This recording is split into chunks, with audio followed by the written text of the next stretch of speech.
La neuroergonomie, elle commence un peu quand on étudie les prodiges. Par exemple, Rüdiger Gamm, un Allemand, il arrive à faire des divisions de nombres premiers jusqu'à la 60e décimale, le mec. Deux têtes. Bon.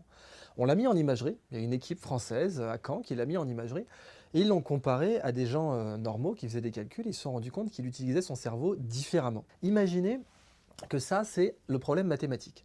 Genre diviser 61 par 21 de tête. Bon. Et ça, c'est votre cerveau. Et ben, vous et moi, on va l'attraper comme ça. C'est pas la bonne méthode. Alors évidemment, vous allez me dire merci d'être venu Idriss, parce que ça saute aux yeux que la bonne méthode pour attraper la bouteille, c'est pas ça. Et pourquoi ça saute aux yeux? Parce que notre main, on la voit. Donc on sait que c'est pas comme ça qu'il faut attraper une bouteille, c'est comme ça. Mais notre cerveau, on le voit pas. Notre cerveau, là, il est en train d'attraper de la connaissance, je vous donne de la connaissance, des contenus, vous voyez absolument pas comment votre cerveau, il l'attrape. Si vous voyez comment votre cerveau attrape la connaissance, il n'y aurait pas du tout besoin de recherche en neurosciences. Tout le principe des neurosciences, c'est que c'est caché le cerveau. Et donc il faut l'étudier pour voir un peu comment il attrape les contenus. Et en fait, ce que fait Rüdiger Gamm, c'est qu'il redistribue le poids du problème mathématique sur d'autres aires de son cerveau et sur d'autres fonctions mentales, en particulier la mémoire épisodique, la mémoire procédurale, la mémoire spatiale. Alors la mémoire épisodique, c'est celle que vous et moi, on utilise par exemple pour savoir ce qu'on a mangé le matin au petit-déj. Et elle est quasiment aussi développée chez nous que chez lui, hein, pour simplifier. Simplement, nous, on est incapable de l'utiliser pour faire des maths. Lui, il peut.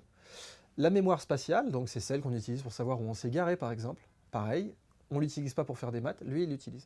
Et la mémoire procédurale, c'est la mémoire qu'on utilise, par exemple, pour faire un nœud de cravate. Quelqu'un qui sait faire un nœud de cravate, il sait le faire, mais il ne sait pas envoyer un email pour expliquer comment on fait.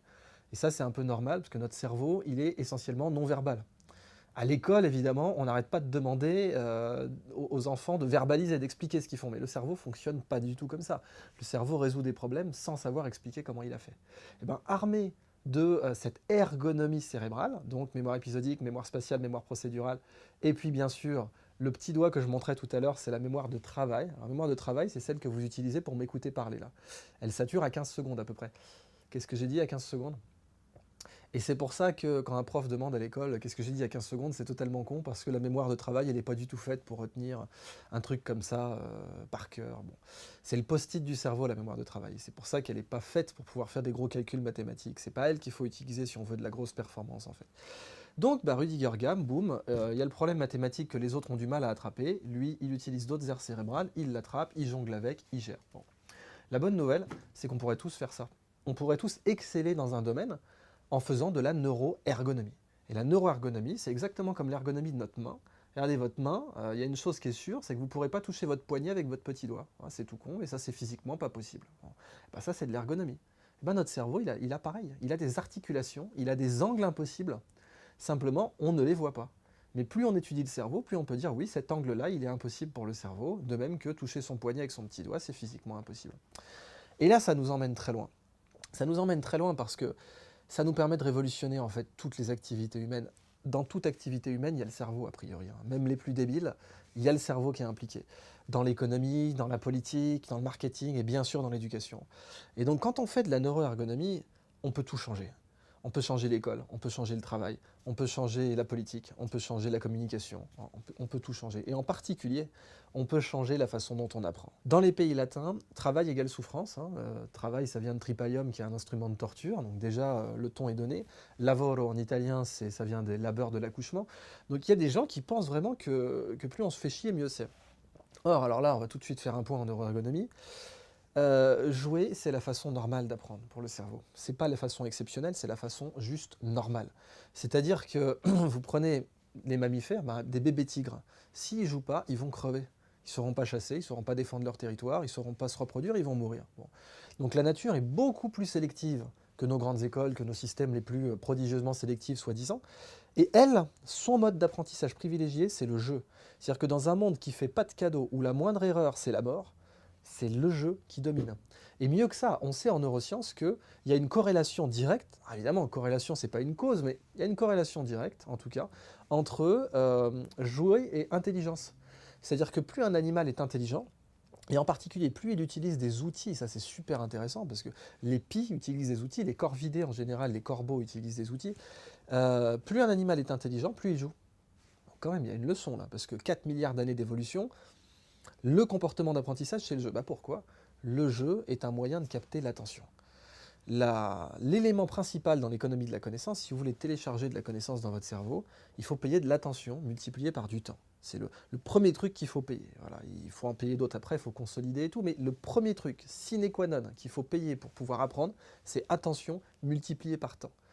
Et l'école, elle n'est pas compétitive pour capter l'attention. Si elle était compétitive pour capter l'attention, l'école, ça se saurait. Elle est obligatoire pour une raison au départ. Alors, pour tout triste que ce soit, au tout début, l'école était compétitive. L'école était obligatoire pour les parents au début. C'est les parents qui ne voulaient pas envoyer leurs enfants à l'école. C'est-à-dire qu'au début, pour les enfants, entre emballer des bottes de foin ou apprendre la vie de Jules César, le calcul était vite fait. L'école était intéressante. C'est les parents qui ne voulaient pas envoyer leurs enfants. Et maintenant, comme l'école, elle est obligatoire, donc elle a temps humain garanti, elle a peu évolué, puisque de toute façon, le temps était garanti. Elle n'avait pas besoin de se battre pour le choper, ce temps de cerveau humain disponible, comme quelqu'un l'a dit avec une formule cynique, mais malheureusement vraie. Eh bien, aujourd'hui, entre des jeux vidéo, des vidéos YouTube, du Facebook, et l'école est plus compétitive. Mais elle pourrait l'être. Parce que ce que je dis dans mon bouquin, c'est que l'école, c'est avant tout un buffet à volonté de connaissances. L'école, c'est un buffet gigantesque. Et vous imaginez, vous êtes dans un buffet, dans un hôtel 5 étoiles, et là, il y a de tout. Il y a vraiment tous les plats que vous voulez. Et là, vous êtes au paradis, a priori. Hein. Sauf qu'à l'école, on a rajouté une règle, c'est il y a un maître d'hôtel qui se pointe et qui fait tu dois tout bouffer. Tout, jusqu'à la dernière assiette.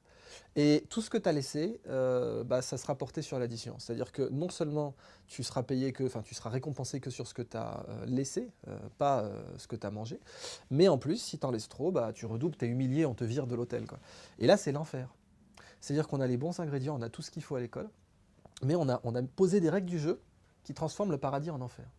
Donc un autre sujet que j'aborde dans le bouquin, bien sûr, c'est l'importance du plaisir. Le plaisir n'est pas sale, le plaisir n'est pas mal.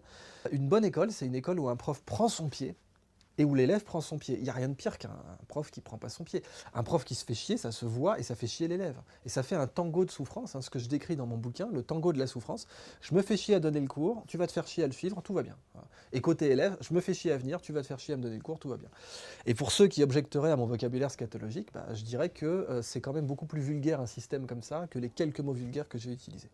Alors, en conclusion, libérer votre cerveau, c'est un manifeste.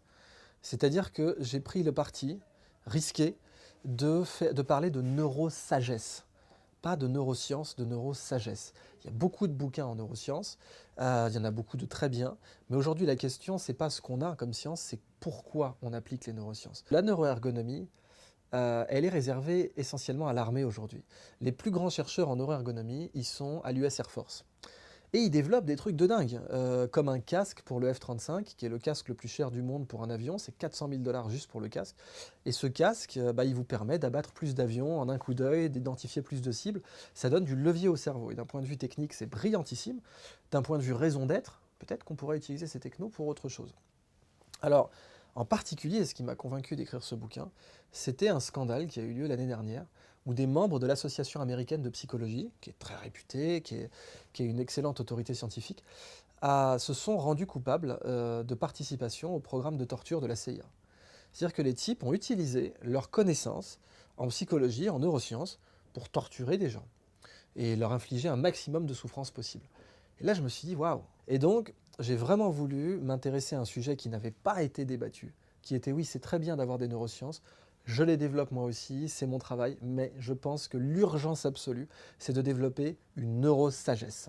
Parce que science sans conscience n'est que ruine de l'âme. Le sujet de mon bouquin, c'est qu'on est dans une seconde renaissance. Et dans la renaissance, les grands humanistes se sont intéressés à la raison d'être des sciences, à pourquoi on les développe, pourquoi on les applique. Et ce n'est pas seulement pour torturer des gens et massacrer des gens. Donc la conclusion de mon bouquin, libérez votre cerveau, c'est si vous ne connaissez pas votre cerveau, d'autres vont le connaître pour vous. Et ce n'est pas dans votre intérêt.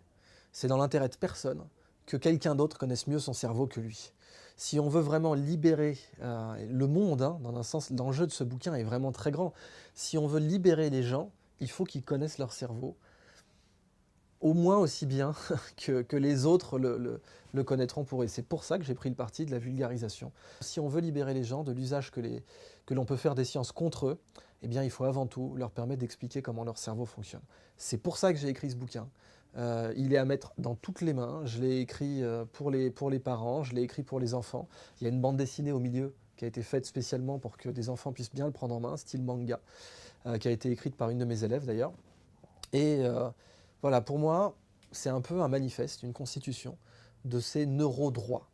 Parce que ma conclusion dans le bouquin, c'est ou bien on aura une neuronaissance, ou bien on aura un neurofascisme, avec des structures, des organisations qui maîtriseront tellement notre cerveau que notre liberté va s'en effriter. Et ça, il faut évidemment lutter contre. Donc la neuroergonomie, elle est là pour libérer l'homme. C'est le parti que j'ai pris dans ce bouquin, et c'est pour ça que je l'ai appelé « Libérez votre cerveau ».